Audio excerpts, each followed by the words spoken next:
সল্টলেক স্টেডিয়ামে ভাঙচুরের ঘটনায় আরো 3 জনকে গ্রেপ্তার করা হলো। গ্রেপ্তারি সংখ্যা মোট 5। গ্রেপ্তার করছেন কেন? এক তো যুবক যারা,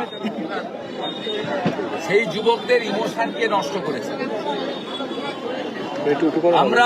আমি ইতিমধ্যে সকালবেলা কোর্টে গেছি এবং মহামান্য প্রধান বিচারপতি মামলা গ্রহণ করেছি।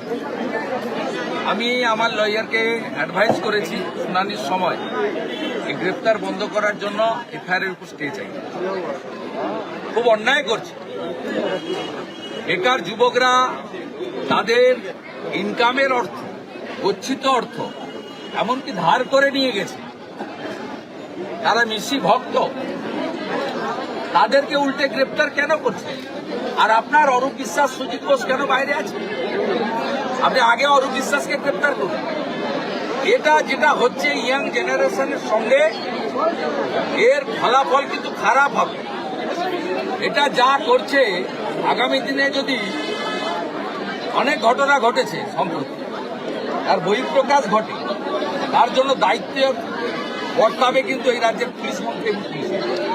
দাদা, যুব ভারত দেখা যাচ্ছে সুজিত বসু মুড়িমুড়ির মতো পাস হচ্ছে, একটা ভিডিওতে দেখা গেছে। এত দামি এটা দিয়ে ভোট করবে বলে ক্যাটারিং এর সিস্টেম খাওয়া শুরু করে দাও।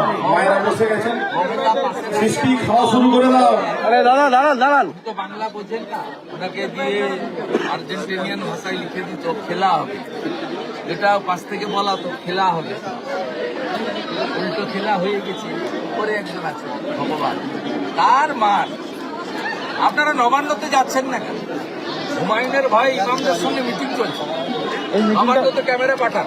এই মিটিংটা গঙ্গাসাগরের প্রস্তুতি মিটিং এর আগে ইমাম সাহেবদের নিয়ে মিটিং। আমি বলবো ইমাম সাহেবরা ওবিসি সার্টিফিকেট নিয়ে একটু প্রশ্ন করবেন।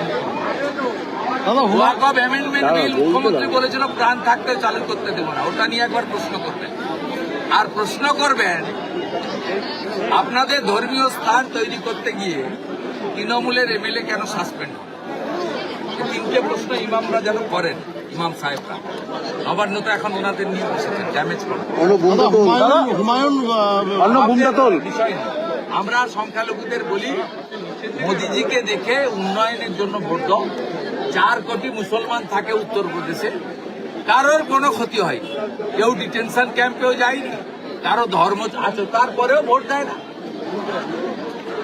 সেই জন্য তো বলি জাত পাত কি করো বিদায়, হিন্দু হিন্দু ভাই ভাই। দাদা, যুব ভারতী আমরা এই জেলাতে হিন্দু ভোট নিয়েই 46% ভোট পেয়ে 16টার মধ্যে 15টা বিধানসভা, 2টো লোকসভা জিতেছি। পশ্চিমবঙ্গের হিন্দুরা যদি পূর্ব মেদিনীপুরের হিন্দুদের ফলো করেন, তাহলে পশ্চিমবঙ্গেও একটা সুন্দর রাষ্ট্রবাদী সরকার তৈরি হবে। সেটা হচ্ছে যুব ভারতী শতদ্রুকের ম্যানেজারকে যেরকম ভাবে তলব করা হলো, পাশাপাশি বিধাননগর পুলিশ এখন বলছে যে জলের বোতল কিভাবে ভেতরে ঢুকলো সেটা তদন্ত করা হবে। জলের বোতল যেভাবে পুলিশ তদন্ত করবে না। 20 টাকার বোতল 200 টাকায় বেচেছে, 10 টাকার চিপস 100 টাকায়, সব অরূপ আর সুজিতের লোকেরা। ধরবে নাকি? আগামীকাল পুলিশের হাতে তদন্ত রাখা যাবে না, ওই জন্যই হাইকোর্টে গেছে। দাদা, আগামীকাল প্রকাশিত হবে খসড়া ভোটার তালিকা। রোজ লাফিয়ে বাড়ছে বাদ যাওয়ার নামের সংখ্যা। কালকে বোঝা যাবে সংখ্যা বেরো, এখনই আর গল্প করিলাম। আমি আপনার সঙ্গে 14ই ফেব্রুয়ারি কথা বলবো। রাজ্যে 85 লক্ষ 14ই ভোটার। ফেব্রুয়ারি 2026 কথা হবে, কালকে কথা হবে। 85 তো সবে সকাল ব্রেকফাস্ট হবে, কাল লাঞ্চ হবে, তারপরে চা খাবে বিকালে, তারপরে ডিনার হবে, তারপর তো 14 ফেব্রুয়ারি। 85 লক্ষ ভোটারের বাবার নাম বলো দাদা। 85 লক্ষ ভোটারের মাইক্রো অবজারভার না থাকলে, ওয়েবকাস্টিং ক্যামেরা না থাকলে সুস্থভাবে হতে পারে। ঠিক আছে, এখানে করে না, এখানে করতে হলে চামড়া তুলে দিবে। অন্য জায়গায় পারবে না, মার্কেট করবে, কুচবিহারি করবে।